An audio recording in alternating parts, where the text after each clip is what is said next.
Hi everyone, welcome in, welcome. Happy Wednesday. It's Movie Talk Wednesday. Today we are gonna be discussing Requiem for a Dream. And I guess this is kinda your warning. If you are uncomfortable with drug addiction related topics, what the fuck are you doing following me?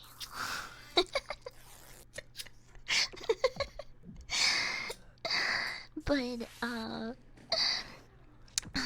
we're gonna change the scene now.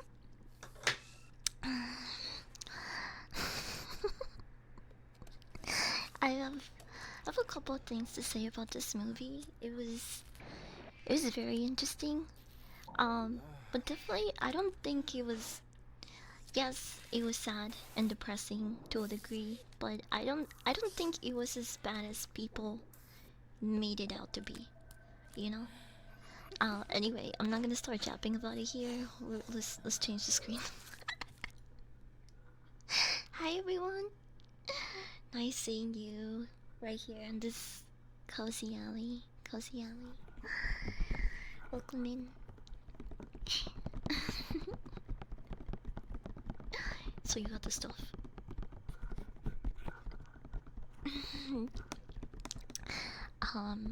I made a tiny presentation that I think will help us stay in topic.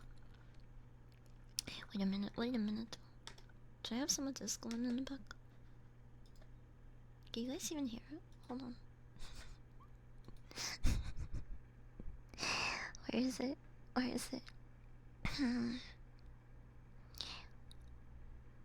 Wait, it wasn't showing. I just realized that. Huh?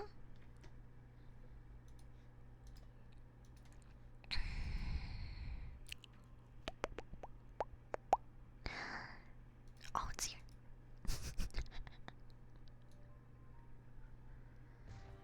Can you guys hear that? There we go. Just a little music to set the tone.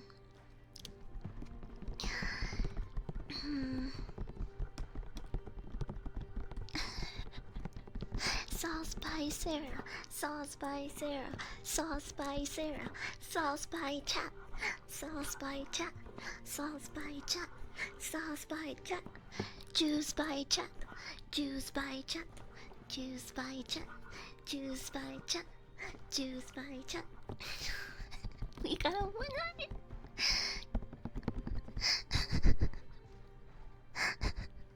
First things first, no red meat, no sugar,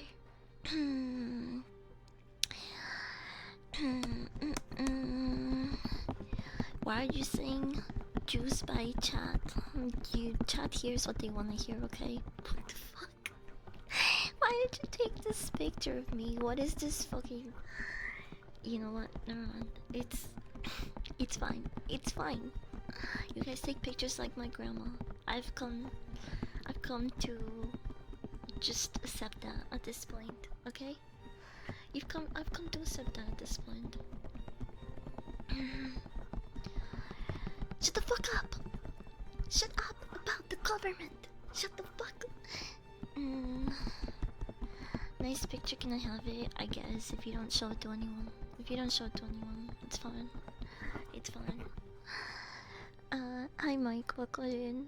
Hi everyone, welcome in. Oh, it's nice to hang out in this alley. So,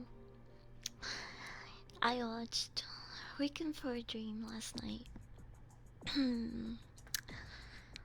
And I don't think at this point in my life it like gave me an epiphany or some sort of like great revelation. Unfortunately, I have lived around people that have always struggled with alcohol and drugs myself. So, as I'm not saying this so you guys can throw me a pity party, by the way. I'm just saying that this is it. It's nothing that I haven't seen, unfortunately. It's nothing that I haven't seen in real life. Of course, it's all dramatized, and a lot of these scenes are very hard to watch, right? Um, but I do not get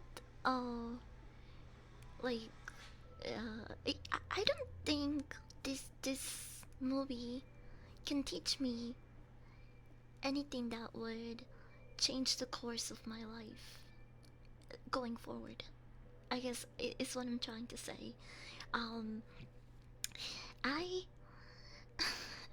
if I'd watched this movie when I was in middle school, it would probably have more of an effect on me and my psyche. it, it would probably have more an effect on me if I'd watched it when I was younger. I'll admit to that. So let's start. Let's start discussing this movie, and yes, if you still want to do any trigger requests, I will do them in between FBG and Muck. Peer Fresh, thank you for the follows. Welcome in. Welcome, welcome, welcome. Welcome, welcome, welcome. Okay. So, I made a mini presentation, but I need you guys to help me with a couple of slides. I'm not a drug addict. I just got attachment problems and I love them.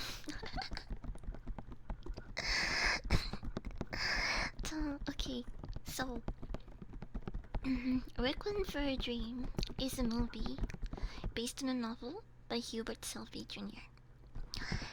And actually, it's very rare that this happens, but the the movie's adaptation of the book was actually so good and touching that Hubert Selby cried in the premiere. He was very happy with what Darren Aronofsky was able to achieve. So, for anyone that is unfamiliar with this movie, though, without going into too much detail right now, it is the drug-induced utopias of four Coney Island residents which are shattered when their addiction runs deep. And these are the four main characters that we follow throughout the film. We have Sarah Goldfarb, Juice by Sarah, Juice by Sarah, Juice by Sarah. We have Harry Goldfarb, her son, Marion Silver, who is Harry's girlfriend, and Tyrone C. Love, who is Harry's best friend, little partner in crime. And all of these characters have their own struggles, and we follow their points of views throughout the film. Tyrone was my favorite. He was actually my favorite too. Okay? Because everyone.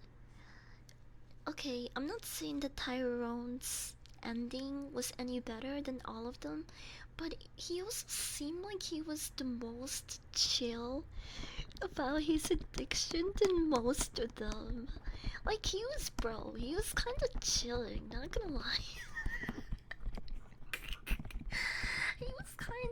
He was kind of chilling. Like, you know, like he would do heroin, but like not go crazy about it. You know, he never got to the point where he was like fucking fiending or physically harming himself to a point where there's no return. Like, I would say, uh, Marlon, i- in the movie is like a he was the most chill about his drug use. Hi Rip, welcome in. Yeah, Marlon Wayans did a really good job. Uh, everyone did such an amazing job in this movie. Apparently, Ellen Burstyn, the lady who played Sarah Goldfarb, Juice by Sarah, Juice by Sarah. The lady that played her lost an Emmy nomination due um to another actress from a movie that came out during that year. And I find that like I just I don't understand. I gotta see this other movie because how can she top that? Sarah Goldberg put up an amazing performance. And dude, if I didn't know, hey, if I didn't know the cast before I watched the movie, I wouldn't have even known that that was Jared Leto as Harry Goldfarb. The accent was a little funny, but I think they all played their role and characters really good. Um, I mean, a lot of actors have range, right? I haven't seen a lot of uh a lot of movies with Jared Leto in them besides the most recent Tron and Blade Runner. But I don't know if I can even say he's a bad actor after watching this. Also, this was my first time seeing Marlon Wayans in a serious role, and holy shit, he killed it. Even though, uh, he I don't know how early into his career this was. This was a 2000 film, so it's not that old. Oh, here's the other film, by the way. She lost to this actress, Erin Brockovich. Oh no, wait, sorry, no.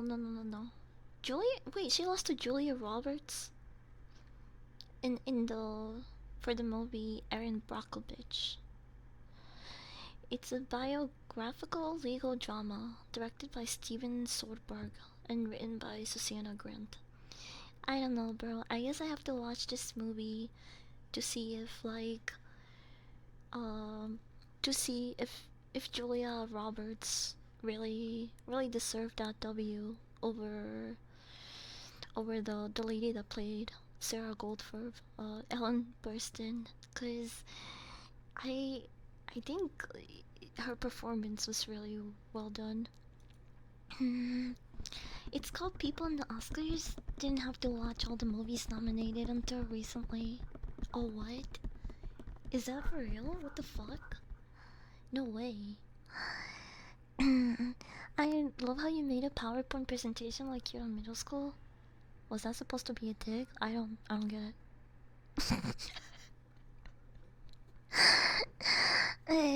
I remember Jared Leto actually starved himself for months to lose 28 pounds to play part of Harry. Yes, and he actually spent time with real fucking crackheads. But he claims that he never shot up heroin or did crack himself, which, I don't know. I don't know about that one, Chief.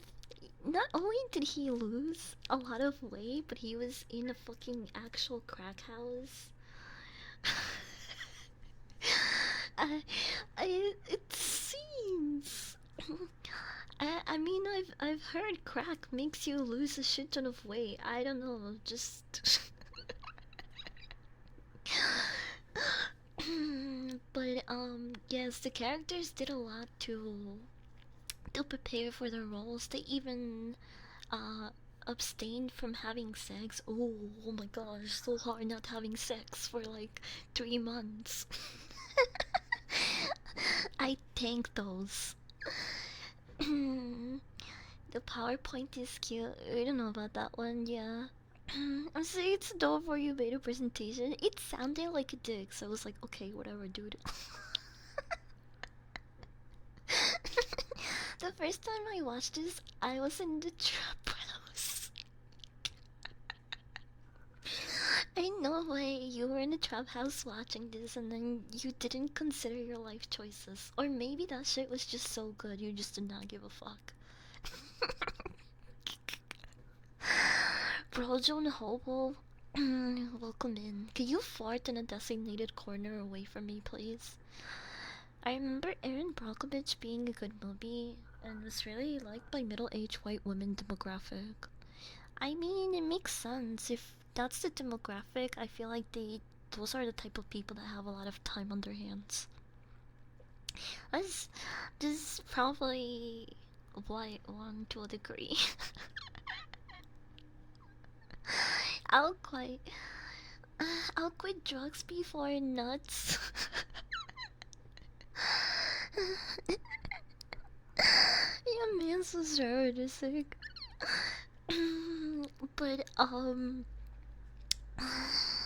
yeah, I really enjoyed the movie.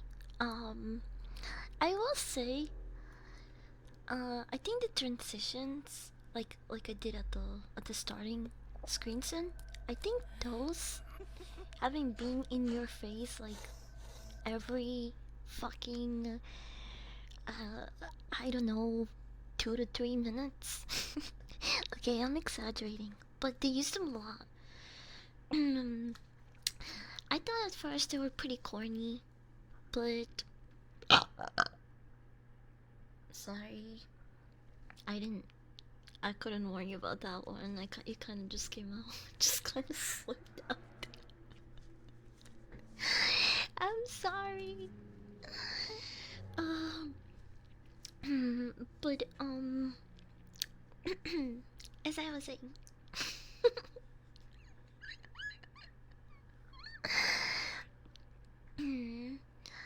um, where the fuck was I? Why am I like this? I haven't even taken anything myself.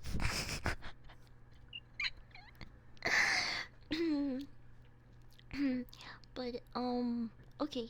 So let's start the transitions. All right, you're right. You're right. I did say that they were pretty corny, but then I quite didn't. I quite enjoyed them because uh they were necessary for us the viewers to to to to understand how fucking disassociated, and how how often each character was escaping or feeding into their addiction. Kiraiga, thank you for the follow. Welcome in, welcome in, welcome. Um, so let me let me start talking about the movie as a whole. What is the movie about for the people that are not familiar with it or haven't seen it? Okay, so we follow four characters. Sarah Goldfarb. She is a lonely, retired, stay-at-home mom. Well, not even mom anymore. She's just, you know, an older woman who lives alone, isolated, and watches a lot of TV. Her favorite show is called Success, where everyone's a winner. Choose by Sarah, choose by Sarah, choose by Sarah. Speaking of drugs, hell yeah, let's take a hit. But wait. let me finish. Let me finish breaking down the characters a little bit. Oh no, I mean talking about the movie. So, in the first scene, we we see Harry stealing from his mother. He's taking her TB to sell for drug money because he has a heroin problem. And Sarah is the type of mom that believes her son can do no wrong. She's one of those very delusional mothers that believe that her son can do no wrong. And you can even see how deep into her delusion is during the first scene of the film, where she literally tells Harry that she he can take the necklace to give to the robber. But Harry's the one robbing her. He's the one stealing from her, but she refuses to believe that. It's happening right in front of her eyes. She can see it. But she refuses to believe it. So she eludes herself. She locks herself in her room, and refuses to watch as Harry takes her TV away and sells it to a local pawn shop. And she actually stops by the next morning and buys her TB from the pawn shop owner. And this seems to be a repeating cycle, because the pawn shop owner tells her that she should just call the cops on her son to teach him a lesson, because it seems like it's not going to stop and he has a drug problem. But Sarah refuses to acknowledge that and tells him that she can never do that to her son because he's all she has. And after this scene, we cut away to Harry and Tyrone, his best friend, shooting up heroin and having a dance party. Yay! Dancing!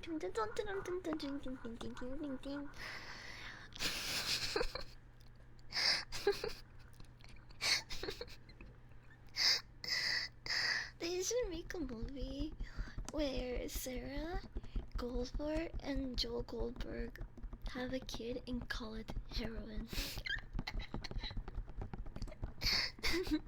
The This is pretty funny. Yeah, dude, Tyrone was fucking getting it, bro.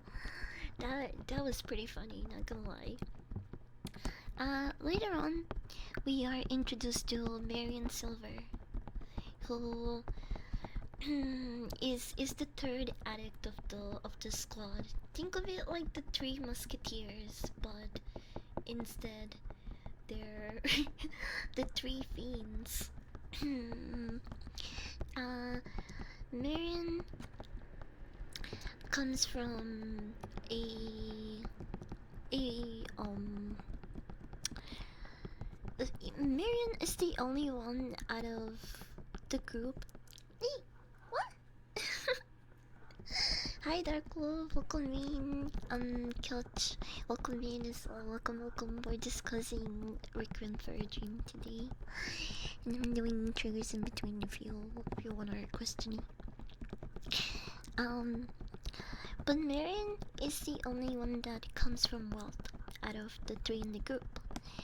She tells Harry that her parents have always given her everything she needs and have thrown money at her all her life, but that's not really what she wants. So it's very obvious that instead of, you know, raising her and giving her attention and love, they just threw money at every problem or situation. Um, so they don't have a very good relationship, and Marion wants to get away from them.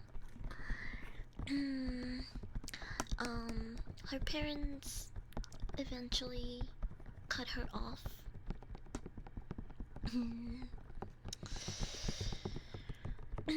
And it makes her make a lot of bad choices to fund her drug addiction.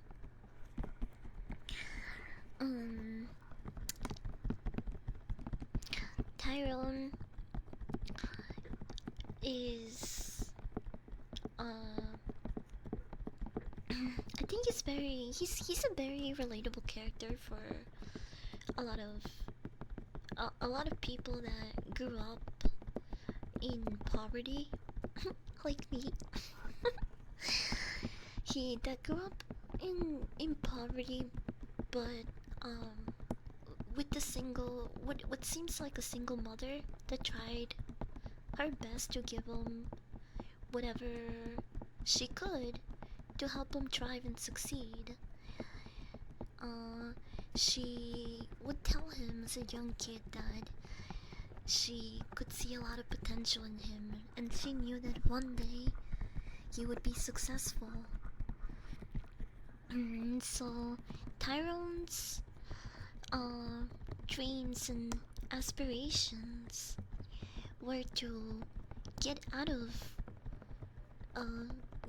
get out of the hood, you know, have financial stability, a good income, be successful, and become someone that his mom could be proud of. For Marion, it was her dream was to become a fashion designer. She had she had a lot of sketches and ideas that she wanted to wanted to come to life. And Harry wanted to help support that. I'm guessing he's a junior with his middle name being used. I forget if it's ever spoken about. I don't think they do speak about it, and if they do, I don't really recall it now that I think about it. I relate to Tyrone the most. Yeah, me too. Growing up poor, I definitely relate to Tyrone the most. Which is actually I'm glad, you know, because I think he's the least uh the least irrational out of delusional, at least, out of everyone. Even when Harry is so far gone that his arm is like fucking literally rotting, he tells him, dude, you need to go to a hospital. Like, you need to get some help. This shows to me that Tyrone has more of awareness. Hi Adam, welcome in. Welcome, welcome. Stitch 702, thank you for the follow. Welcome in as well. Welcome, welcome. Um, so if it wasn't for Tyrone, Harry probably would have not gone to the hospital. So okay, let me. Oh, this one is kind of hard to see. My bad, chat. Also, one important thing that I forgot to explain at the beginning. Requiem is a musical piece played to honor the dead. So it basically, if you were to like word the title differently, it would sound something like a symphony for a dream, or it would translate to something like that. Okay. Uh,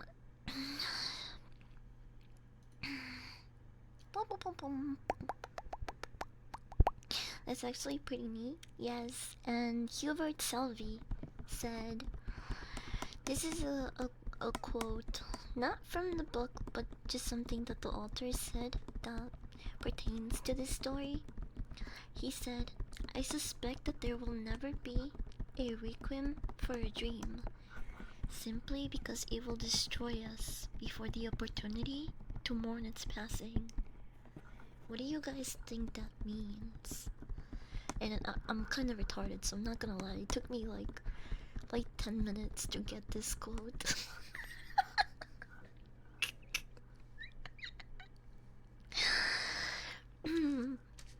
But here's what I think it means.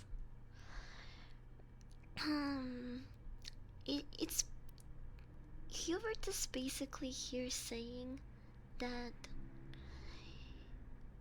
we will never get to mourn our dreams because a lot of times we will be destroyed by them before we get the opportunity to see it to the end.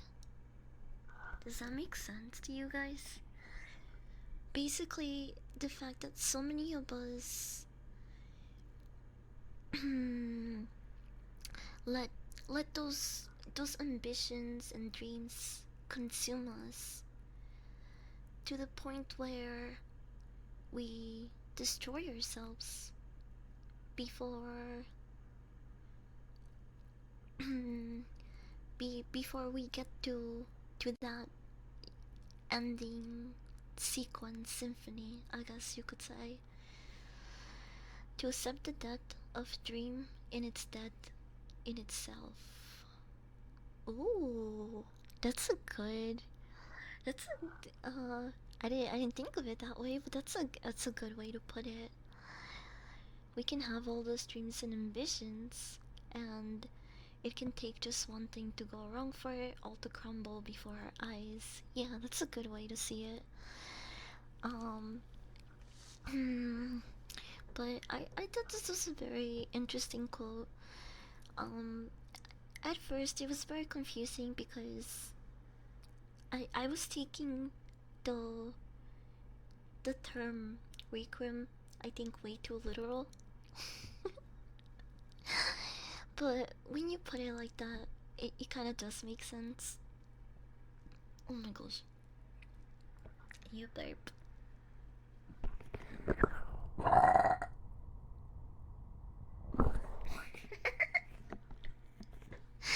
apocalypse. But the let me talk about the issues that each character faces. Okay, before I continue talking about the movie. Hi, I'm Coach. Welcome in. Sarah lives alone and spends most of her time watching TV and hoping to be in her favorite game show called Success. Harry is. I, and actually, I had a hard time describing what Harry's issue was. But, but here's how I put it into words, which I think it makes much more sense now. Harry, being Sarah's son, he lives an unfulfilled life, and at first, he's seen as passionate and driven. We even see a photo of him and his family after graduation. But this is not really his reality anymore. So he he makes a lot of bad choices in his pursuit for the American dream. You want to smooch?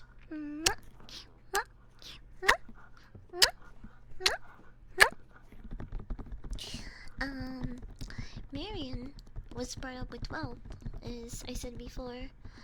Um, the parents gave her everything, but it's not really what she wanted. She was most likely neglected and didn't see them much growing up. And Tyrone grew up being told by his mother that she expected great success from him. And as an adult, the pressure to climb out of poverty, and achieve financial stability and security. He's a broken man before the movie, let's be honest. Yeah, I mean, he is one of those adults, from what I see in the movie, that did relatively well academically, but once he graduated, um, he he couldn't really achieve much in the real world. It happens to a lot of people. They graduate or they get a degree and they never do anything with it. They have a hard time finding a job or achieving their goals and expectations that other people and themselves set up for them just because they were academically gifted or, you know, did relatively well in school. So, um, when discussing this movie, it's important to understand the psychology behind addiction and drug abuse. Why do people use drugs? Besides, looking cool and all. Even when it causes them pain, physically, emotionally, and psychologically. This is why I need your help, chat. Give me some reasons why people do drugs. If you do drugs yourself, I'd love to hear why. Why do you do drugs? Well, I'll toss in the first one.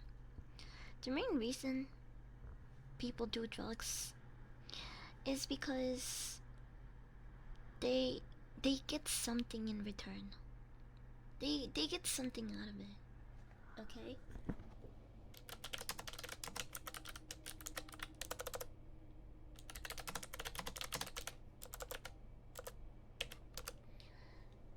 And by it, let's just say I mean my peanuts. I'm sorry. I couldn't help myself. um, are you having an aneurysm, Antimora? Antimora? Antimora? Or are you looking for a quick fix, dopamine fix for a soft block? Is that what you're looking for? Sorry, I just found them. I didn't want to wait for their answer. They're being retarded. It's not exclusive to drugs. Wait, what? What were you saying? To feel good. to to feel good is a good one. Um, depending, I guess, on the. I don't know actually. Does every drug make someone feel good? Take alcohol for example, because here's what I don't understand, and maybe this is something I have to look into myself. But something that always baffled me, well, I guess it is they're getting something out of it, which is my first point, so I'm just kind of answering my own question. But for alcohol users, people that are like really violent or angry when they get drunk, I I have a hard time understanding that, because how could you take something that literally makes you an asshole? Like it makes you a retarded asshole. So what is the point of consuming it? Well, alcohol is very good at, you know, numbing people and mm, making kind of distracting them, even if for a little bit. Catharsis. Catharsis. Get a different perspective in life. Oh, that is true as well. Different perspective.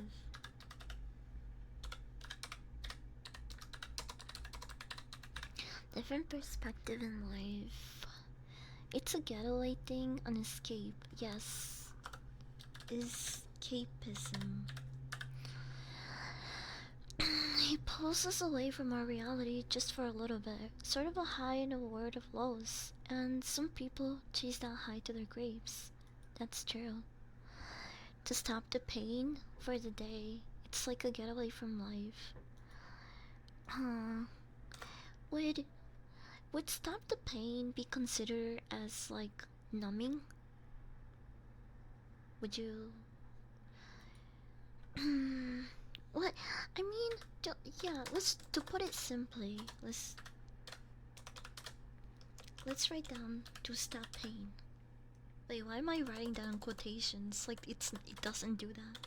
It does do that.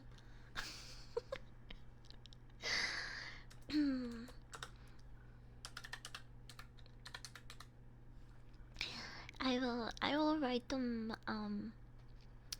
I will write them in under different thingies, cause I think there is a difference between stopping the pain and numbing yourself. Uh for example, I think you can take cannabis medically to stop chronic pain, like actual, aches and conditions. But you can also smoke cannabis to numb yourself, to distract you and provide an escape. So I think those are two very different things. Uh, and that's why I wrote them like that.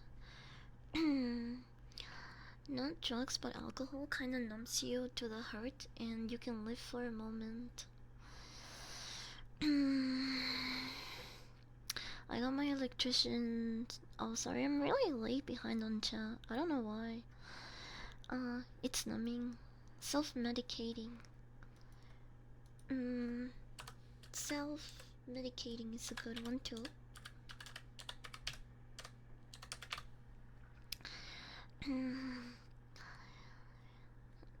Just prescribe me that.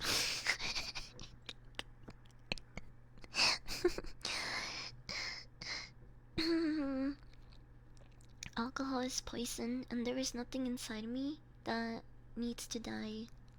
Damn. I didn't think I would see it like that, but it's quite literally true. But I started doing drugs because of my uncles. They smoked and did drugs openly, and they were my favorite people. Oh, so you could say it is um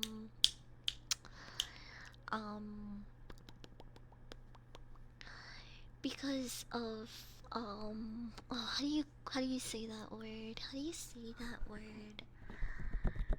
Uh, oh my gosh, I'm losing the word.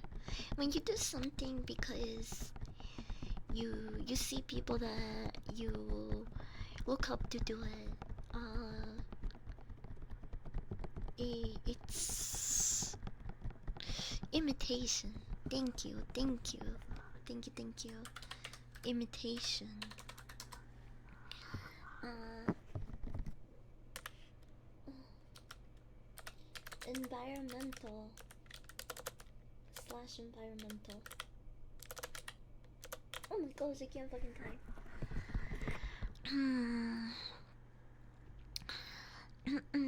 Okay.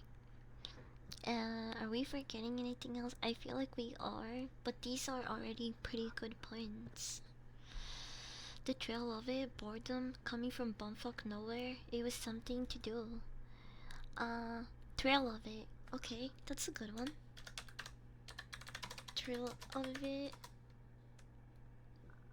slash boredom? I pulled Gordom. Gordom. That sounds gnarly. Gordom.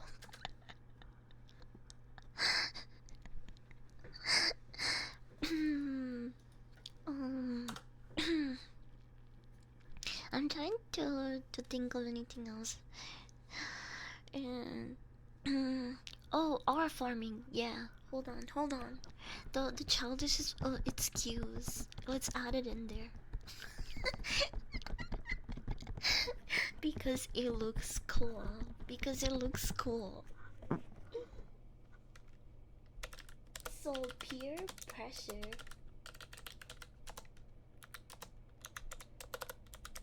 looks cool.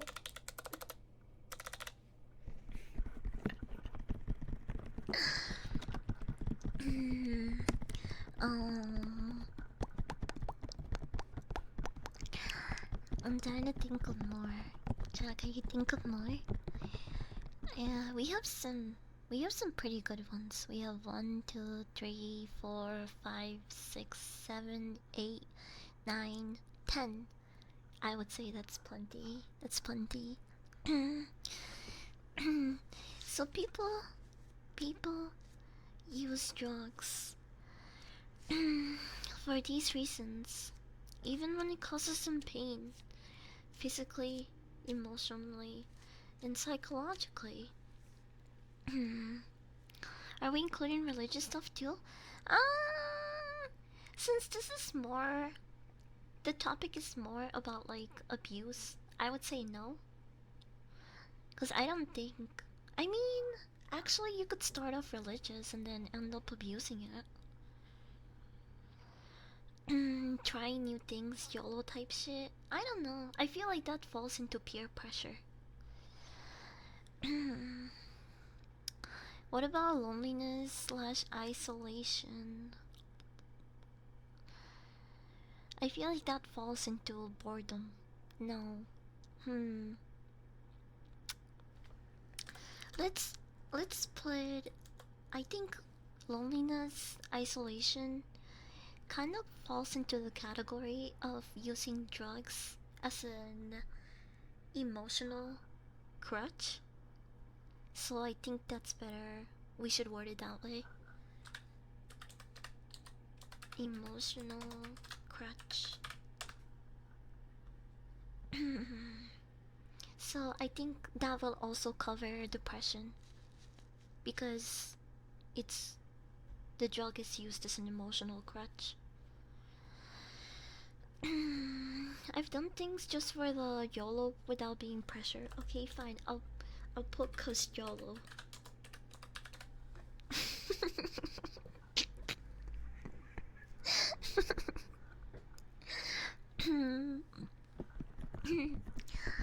Okay, so now we have 12, 13? Oh my gosh, I really gotta piss. I've been drinking too much water. I'm sorry, chat. I'm going for a quiz piss break. If you guys can think of more reasons why people use drugs, write them down. I'll be right back. I'm gonna take a whiz.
Curiosity? That's a good one. That's a good one. That's a good one. Curiosity. We should write that one down.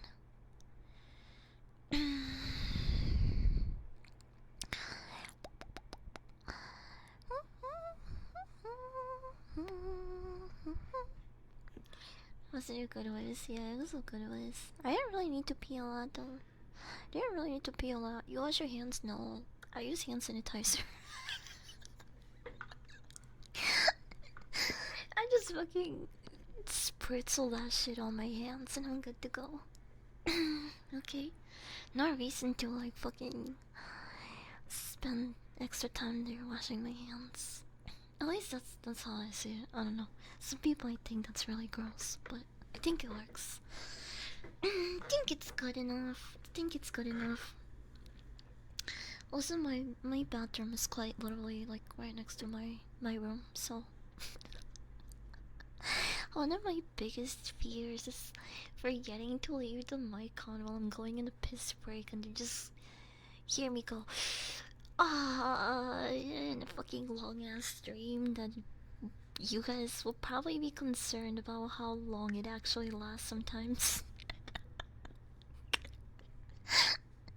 There's this one time I pissed after stream for like straight a minute, bro. I couldn't believe it. I think I was getting scared myself. I was like, what the fuck?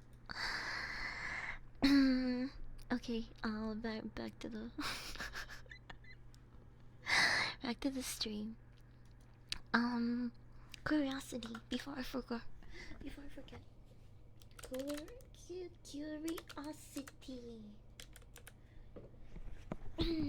Wow, we almost filled up the slide. Anyone got more? Anyone got more? I'll try to see if anything comes to my mind while I do some drugs. Uh, I've been I've been babysitting this hit for a while now. Yeah.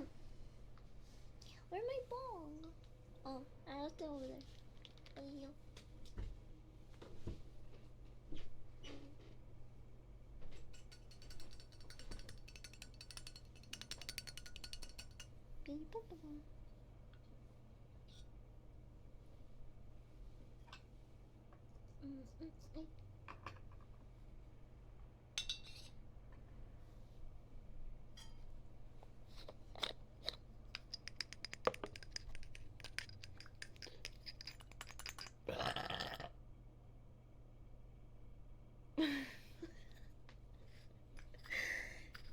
I don't know what's wrong with me today. I'm fucking gassy, bro.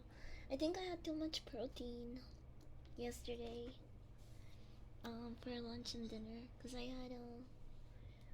had shredded chicken. I had shredded chicken with beans. I had chicken and beans for lunch. Uh,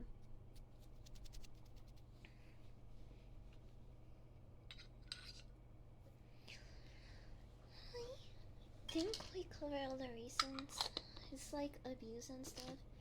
Yeah, but this is more like why they do drugs, not why they abuse drugs, I guess. But those could be similar reasons on its own, on their own, I guess. Hold on.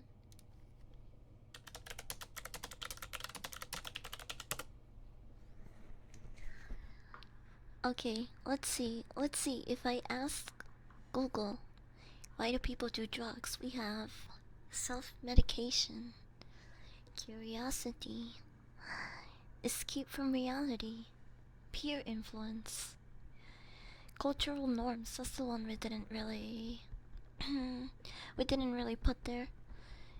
Availability of drugs, which I think could be factored into the environmental point that we made. Uh Brain chemistry. I don't know about that one. My brain is telling me to do drugs right now.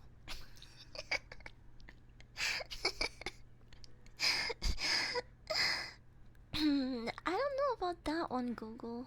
I don't know about that one. Certain neurological conditions, such as ADHD or depression, can increase the risk of drug use, but it doesn't mean that if you have those things, you're gonna turn to drugs. Oh, here's another one we didn't. Chat, we forgot one. We forgot one. That's really important. And that every person in this chat, I'm sure has it. But we didn't write it down. Can you guess what it is? Can you guess what it is? Would it fall under any of these? Self-medication. Trail of boredom. Curiosity. No, I don't think we wrote it down. Trauma. Trauma. Trauma. Gayness? Sure, gayness too.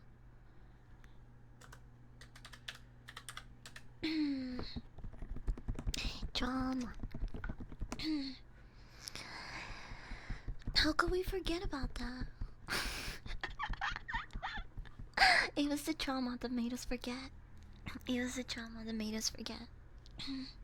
That falls under emotional crutch? I guess it kinda does.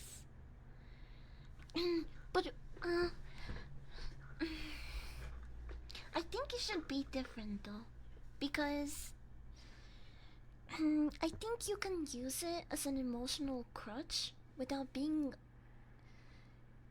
without being like being the main cause trauma, right? Because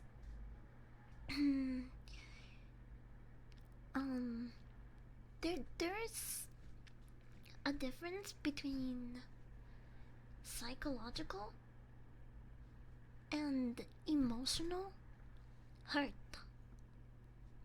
And I think psychological has more to do with trauma. Does that make sense? I'm really bad at explaining the sort of thing. But that's the reason why I think they should be two different points. Because I feel like there is definitely people that will abuse drugs without without having endured a lot of trauma. But they might certainly be going uh through bad emotions. I hope that makes sense. Okay, let's take this hit. Let's take this hit, chat. E. Oh yeah, and bring it back. We have 1, 2, 3, 4, 5, 6, 7, 8, 9, 10, 11, 12, 13, 14. We've put down 14 reasons why people use drugs. That's more than Google gave me. Let's go! Let's go, chat!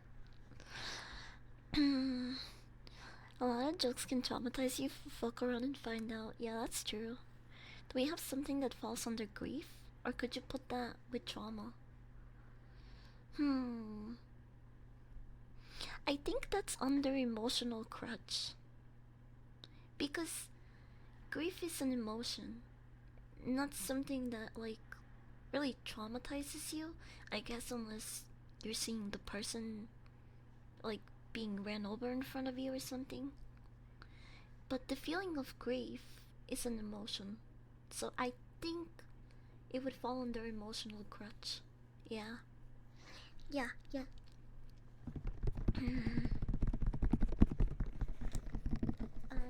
Okay, let's pack this hit.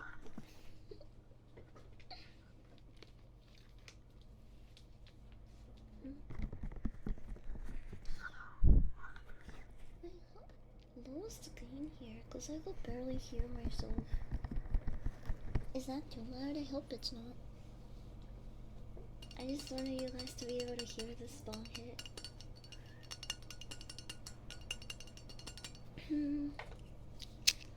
But yeah, I definitely there's a lot of people that abuse drugs to the point where it quite literally changes their psyche, and they're never the same. But as you can see, as we've listed, there's always a reason why people do drugs. And for the main characters in Requiem, well, they all had their own reasons. Sarah Goldfarb started taking methamphetamines in the form of pills, in the form of prescribed pills. She wanted to lose weight and fit into her red dress again. And I will go more into detail about what I think the red dress represents and why it's mentioned a lot throughout the movie. That just sounds like Adderall. Okay. Okay, let's take this hit. Let's take this hit. Chat. Focus on me. Do you wanna do you wanna shotgun this? Do you wanna do some drugs with me? Huh? Huh? Can I dog pressure you into doing to taking a hit with me? Okay, open up. You ready? Wait, where's my leg? Huh? Oh, here it is. Open up. Open up. Dun dun dun.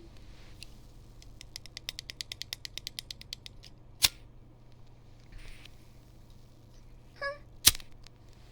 Wait, is my... What the hell's going on? Huh? Is my wick wet? Did it get wet? Why is it not lighting up? What the fuck? It just like... Okay. Now I lit up. I don't know what the fuck was going on. It was not lighting up. Did I put it somewhere where it got wet? What the fuck? Okay, okay.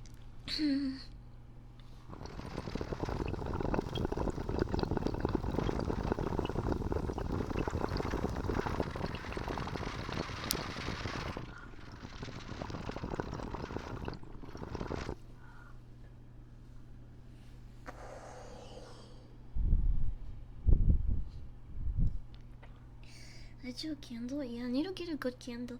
My mistake was buying beat-over candles. That shit blew up on me.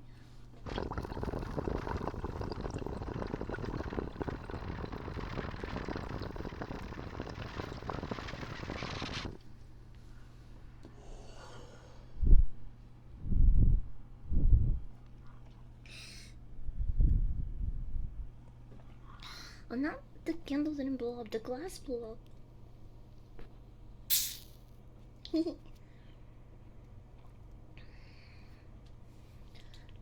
Oh,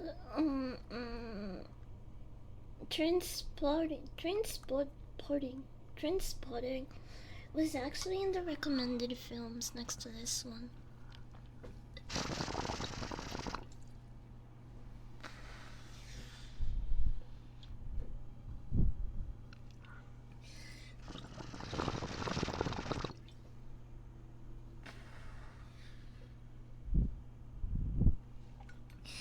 Maybe to her candles and be, I don't know. I really like banana nut candles. Banana nut and chai, or or like citrusy candles. I'm a big fan of. If you were to base it on me, it probably would not be a good candle. Like if you were actually going to base it off my odor. So it has to be something like lemons and shit.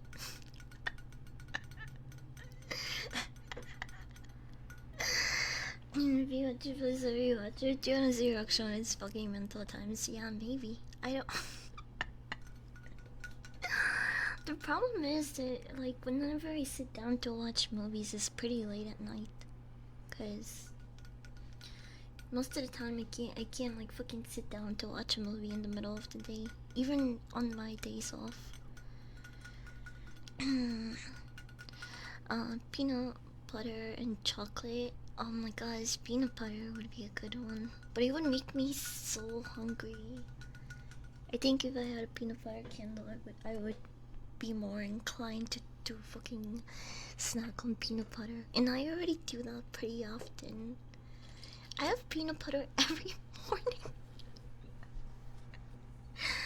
I have peanut butter every morning, either in the form of a protein shake or on top of toast.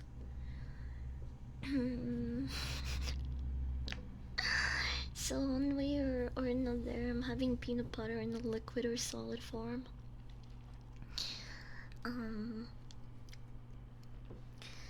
Musk AKB candle, maybe cocoa butter, maybe.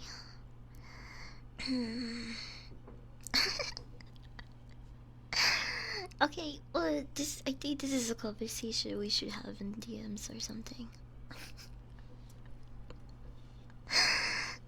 Mothballs and Blast. What about your backbone? What flavor would that be? If I'm gonna eat it, it would totally be lemon flavored. I have a a lemon flavored body wash that I use currently, and it's really really good. Can I put you guys on? It also, what I like about this body wash is the fact that it actually fucking foams up. Like you will get a lot of like foam and nice bubbles from it. That's what I like about it. I don't know what it is with some body washes that just don't fucking foam up. I don't know why. I don't know why. But let me put you guys on. You will thank me for this, okay? Hold on, hold on. Wait, that's not what I meant to do. Holy shit. I know I posted it on my page once. I just don't remember. Hold on. It shouldn't be too far off, I don't think. Hmm. Maybe it was a long time ago. I just freaking post a lot. At least pictures. Do you guys remember when I got a certificate to be a therapy dog? That was there. Wait. I think I scrolled too far. I really don't see it. Could it be that I never posted it? Huh? I don't think so. I don't think so. Should be here somewhere. Maybe I'm just scrolling past it. Huh?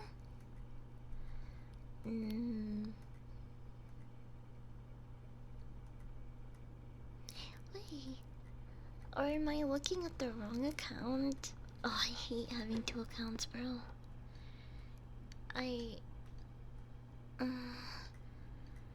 especially because they're so hard to manage part-time. There's a lot of stuff that I don't see. And I feel bad sometimes. There's times where people have like DM'd me fan art. Or like commissions and stuff, and I miss it for like a month or two straight. I can't find it. I feel like I never posted it at this point. Huh? Where is it? Where is it? What if I hold on? Do I have it saved on this computer? I did transfer a couple things, but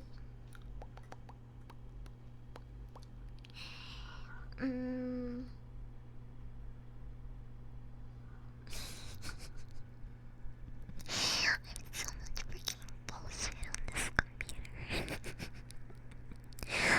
And I know what people are gonna think. They're like, oh my gosh, there's a lot of hentai and porn. I don't. Who the fuck saves their porn anymore? Wait, do people do that? They're just like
she tells him if he remembers how his dad looked at her in that dress and what a good time it was, and he just graduated.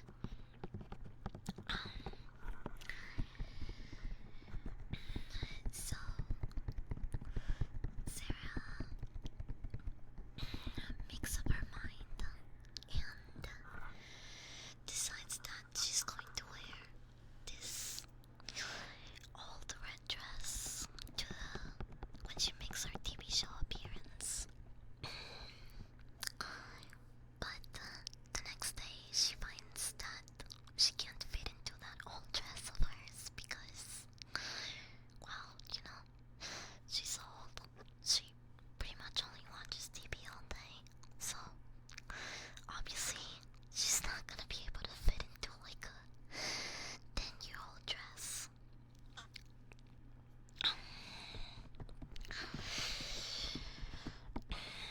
I've taken the drugs she was on before.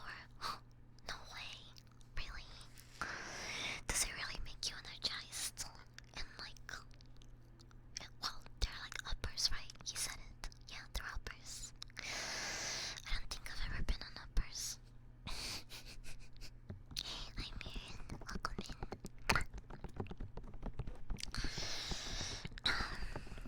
But she tells Harry about it, and she very excitedly tells him that she needs to wear that red dress again because it makes her feel good. She looks good, and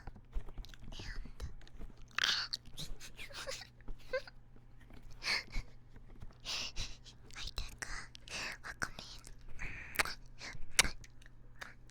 Hi, everyone. Let me put up the gain a little bit, so just to do like a little mini introduction. Wait, that may be a little too loud. Hi everyone, welcome in. My name is B, and I'm a stinky dog thing. We are doing movie talk ASMR. I do it every Wednesday, and today's topic is Requiem for a Dream, a novel by Hubert Selby. And also, thank you so much for the raid to Kogan. Thank you, I really appreciate it. I hope you had a good stream, and you can get some rest or, you know, stick around for a little bit if you want to as well. Either way, you're welcome to hang out in the alley with me, in the alleyway with me. Also, I guess sort of a trigger warning. This movie is about drug addiction, broken dreams, some pretty depressing stuff, so might not be the topic everyone is interested in. Gonna go edit until my hands off, such as the life of a streamer. Good luck with everything. And thank you again. When are we watching Arcane? Never. I'm fucking traumatized by it. I'm traumatized by League of Legends and Arcane. I'm sorry. I'm so sorry. It's just that, I survived the League of Legends player, and when we broke up, they literally used the words, "This is like that one time in Arcane," or no, they said this is like that one scene in Arcane, and they sent me a gif of Cat and B looking at each other from a distance, like the sad lesbians that they are, and I was like, oh my god, this is so fucking cringe. And I don't think I just like I don't wanna be reminded of that. I don't, dude, that's part of my trauma now. I don't wanna fucking watch Arcane, not gonna lie.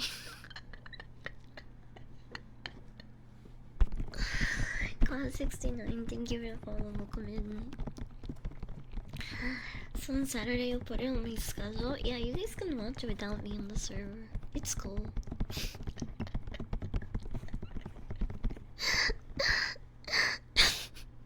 Just know I am not attending that party. Okay, back to reconverging.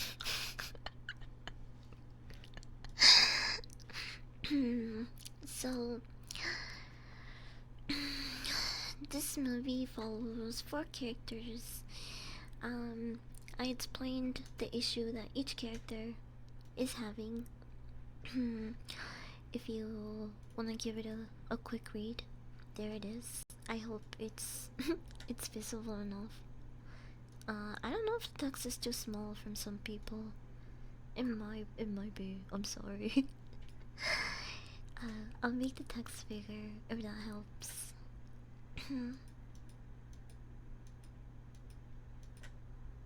Wait, what? So making it bigger? Why is it only shifting between two? Huh? I clicked 18 and it went like, okay, that works, kind of.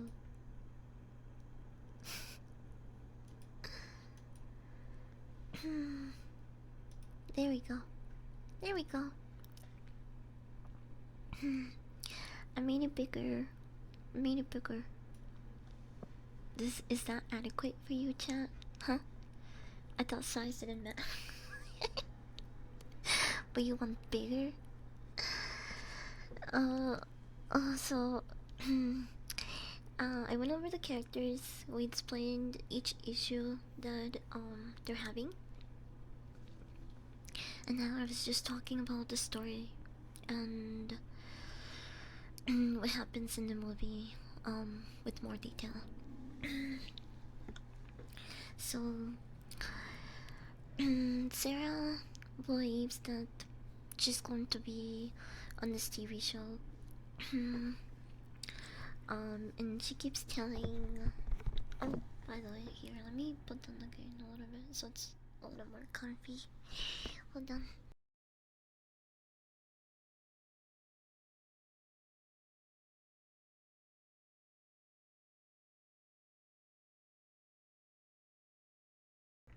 Okay, okay, okay.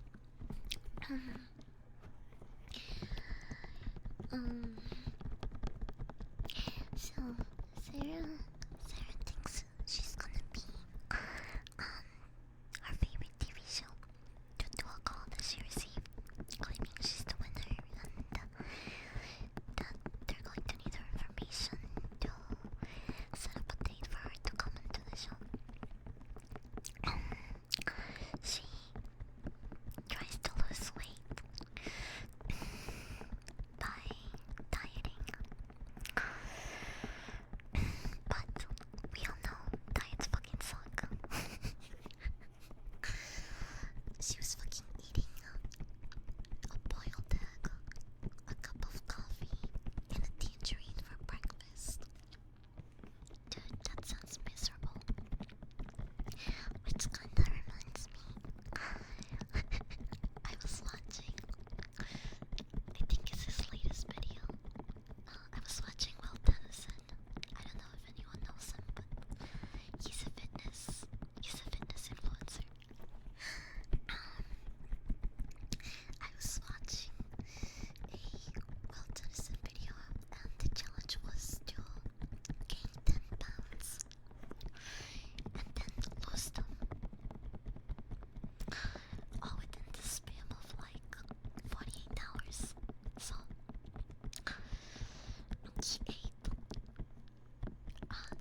I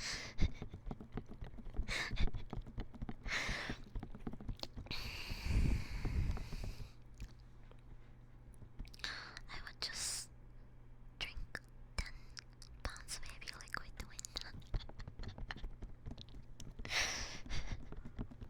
you try to make it food. He was going for like salty things still. I think he did like a large ramen.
you can hear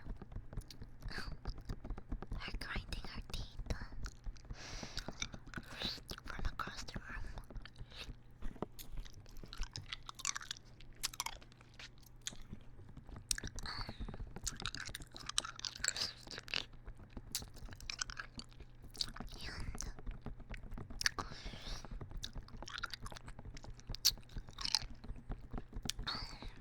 Sarah tells him that she can't stop taking the pills until she loses weight because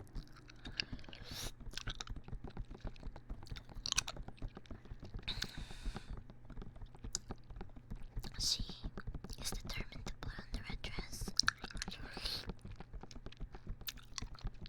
which I think her desperation for wanting to wear this specific dress to the show, because obviously it means a great deal to her, for one, right? But it would be easier for her to just buy another dress that she fits in instead of getting pills prescribed to her.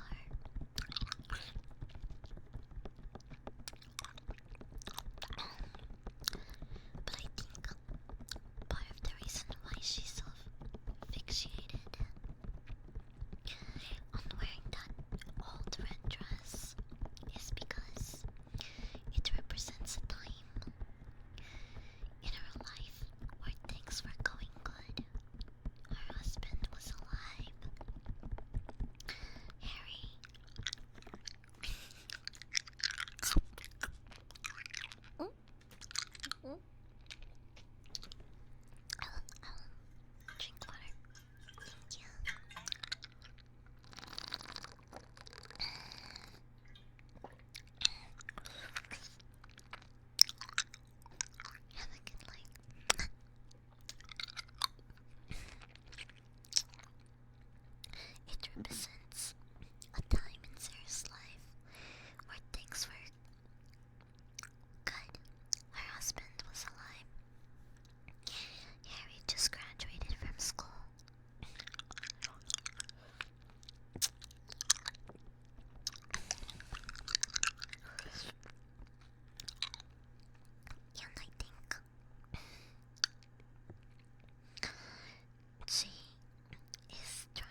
no.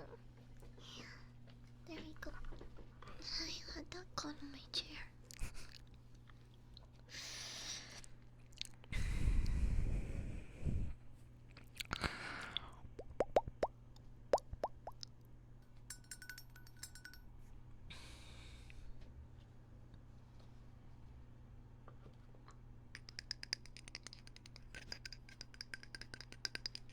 Just by Sarah. Just by Sarah.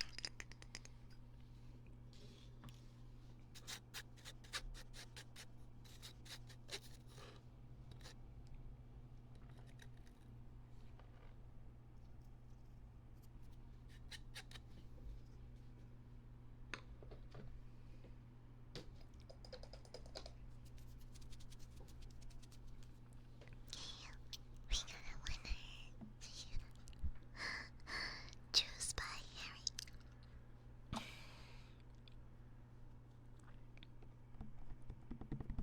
Okay, ready? Ready, ready, ready. Open up.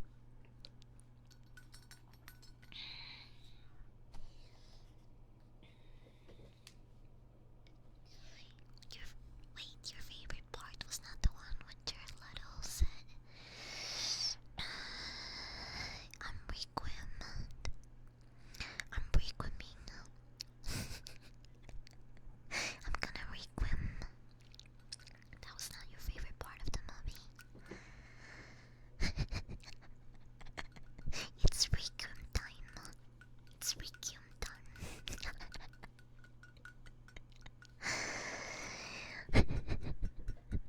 Hi Ragnar, welcome in.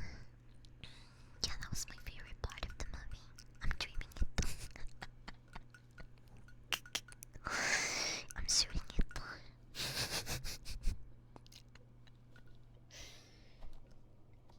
I'm about to quim.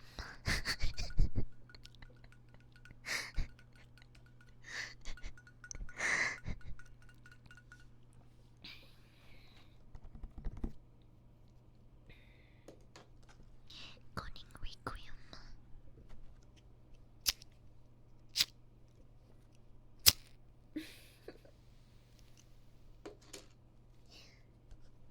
I'll open up.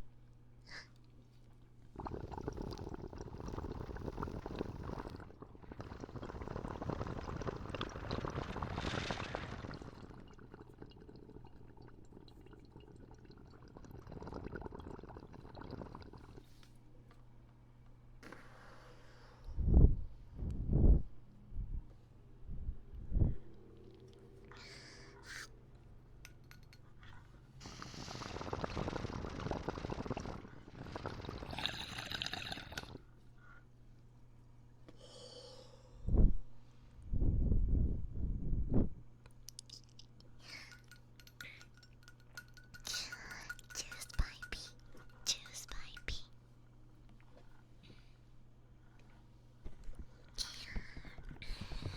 You're welcome for the juice. We got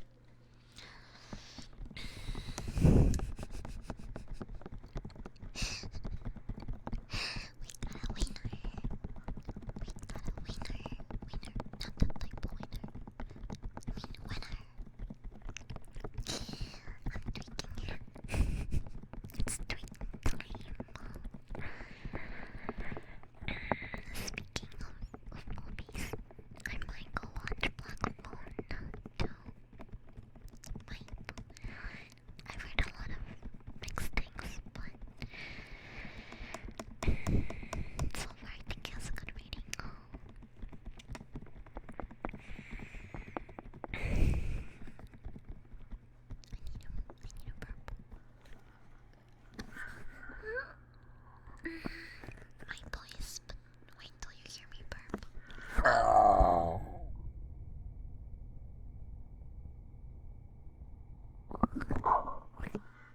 Oops. That was really loud. Oh my gosh. I didn't think it was gonna be so loud.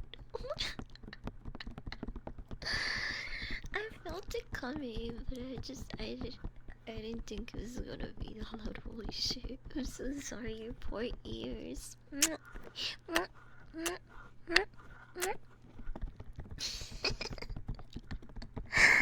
Your poor ears. Where was I?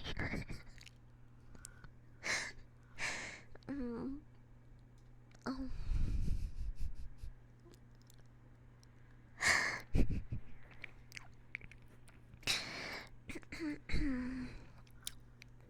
Oh, the slide wasn't there. I didn't know that. Wait. What?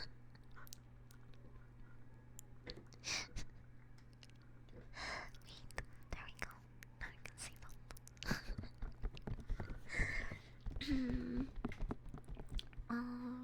Where was I? Oh, right. Choose by Sarah. Choose by Sarah. Choose by Sarah. Choose by Sarah. So, Sarah goes full manic mode and she decides that she can't fucking wait anymore. This diet is fucking killing her, and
Oh. Need a jingler.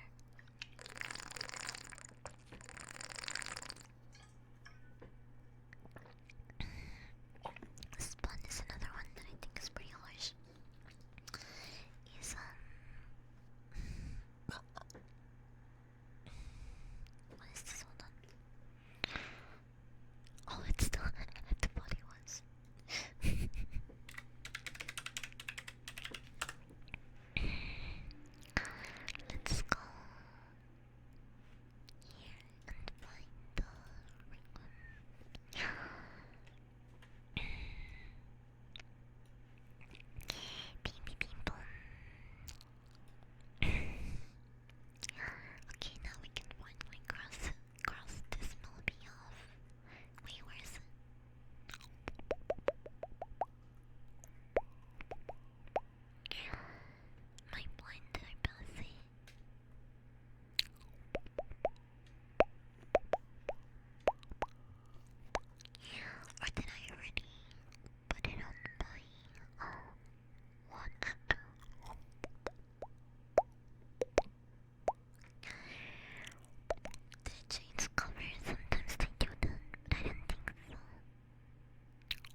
Mm.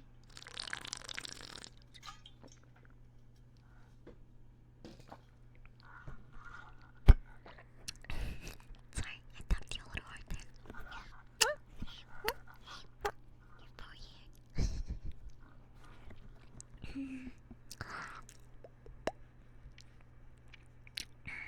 Oh, so Sarah makes her way to the TV studio and demands that they tell her when she's going to be on the show. And she's fucking tweaking out. I mean, she got the sweats and everything. So, to the receptionist, she just looks like a fucking crazy person.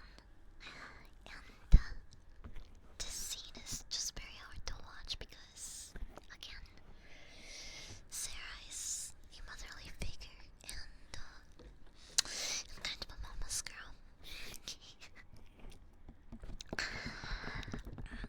They call the cops on her and put her in a mental hospital. They eventually realized that she is hooked on amphetamines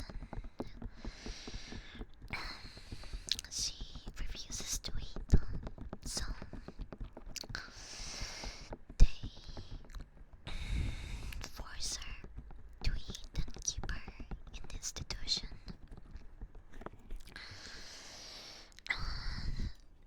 She is so far gone that she even signs her name to basically strap her down and just like stuff her face with food.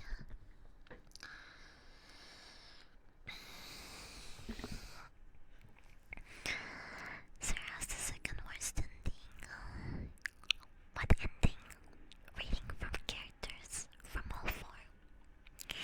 Rate their endings from worst to, I wouldn't even say best, or I guess from bad to worst. Or from worst to bad, actually. Okay, let's see. For me, who had it worst? I think Yeri. Yeri, in my opinion. Then, um, then, Sarah. But I feel like Sarah also, it's kinda hard between Sarah and Marion because I feel like Sarah doesn't have a lot of time. And Marion is, funny enough, she's the only one that kinda had like a quote unquote successful ending, but also not a good one. And what I mean by successful is that she still is able to partake and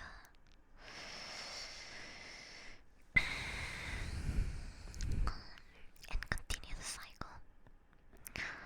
But it's not a very, by any means, not a good fucking life to live.